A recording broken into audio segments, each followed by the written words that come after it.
Sehemu ya pili na ya mwisho ni mara baada sasa ya Ibrahim Traore kufanikiwa kugundua ni Konate, ikabidi wampeleke mpaka kwenye ikulu ya Wagadugu kumhoji na kukagua vifaa vyake vya mawasiliano ikiwemo simu.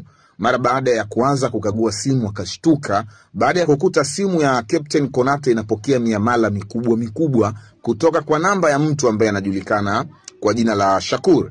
Mara baada ya akachunguza simu nyingine ambapo akagundua ni Shakur ambaye ndiye ambaye alikuwa anamtumia miamala mingi sana huyu msaliti ambaye alikuwa anataka kumsaliti Captain Traore. Wakagundua pia alimtumia ujumbe unaosema utamuua kupitia chai.